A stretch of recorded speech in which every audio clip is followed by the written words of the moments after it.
Imagine now that the thing is so much faster than Usain Bolt, like for example, it's a spaceship, yeah? It's still doing the same thing, but it's doing it so much better because we're limited, because we're people.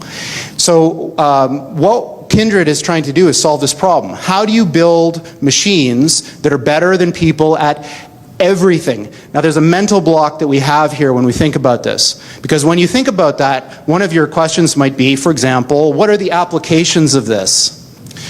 So imagine this.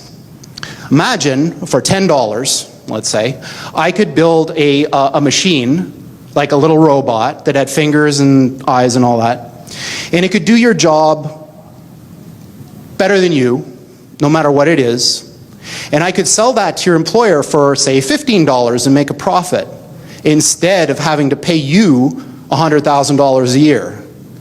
Now imagine that was true for every single job.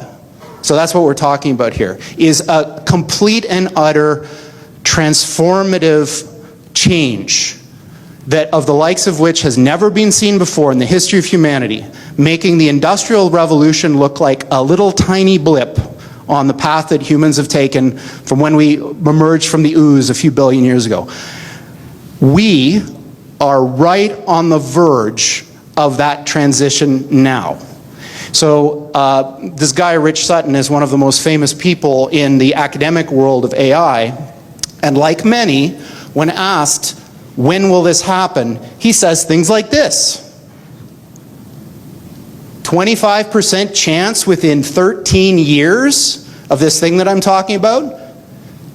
You know, when you think about what you read on the news, you know, CNN, BuzzFeed, whatever, they're all kind of the same nowadays.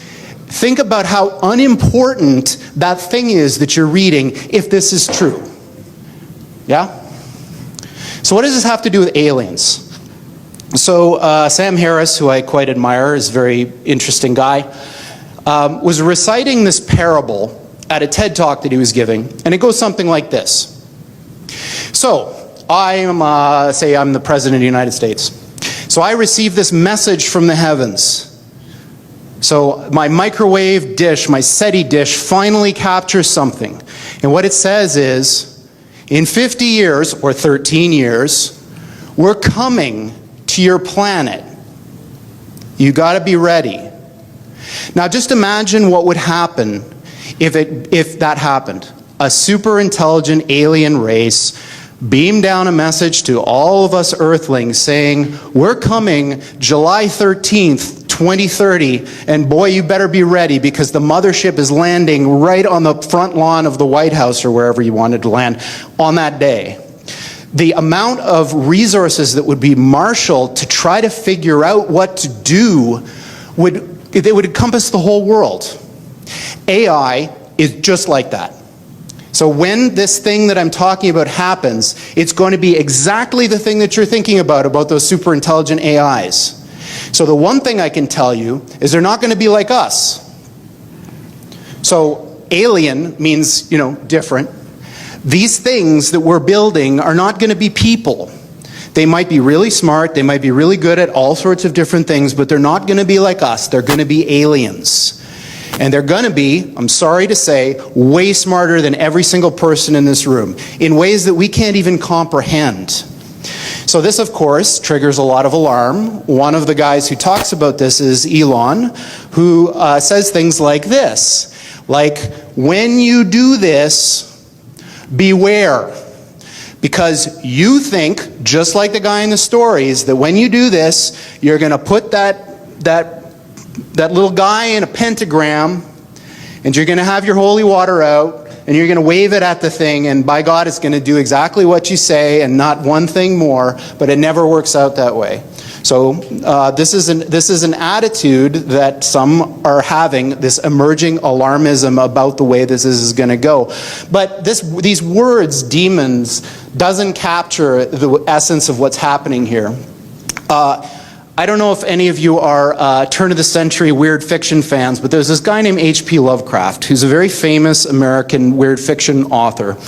And he espoused a view which is called cosmicism. And the essence of cosmicism is cosmic indifference. So what he was saying is basically, yes, there are these massively intelligent entities out there, But they're not good, they're not evil. They just don't give in the slightest. The same way that you don't care about an ant is the same way they're not going to care about you. And these things that we're summoning into the world now are not demons, they're not evil, but they're more like the Lovecraftian great old ones. There are entities that are not necessarily going to be aligned with what we want. So this transition is really, really massively important for our entire species to navigate. And going back to that thing that Sam Harris was saying, nobody is paying attention.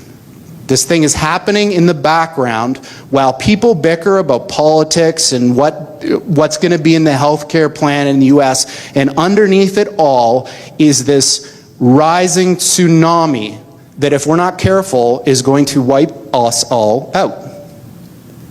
So, on that pleasant note, we're hiring people to try to make something like this happen.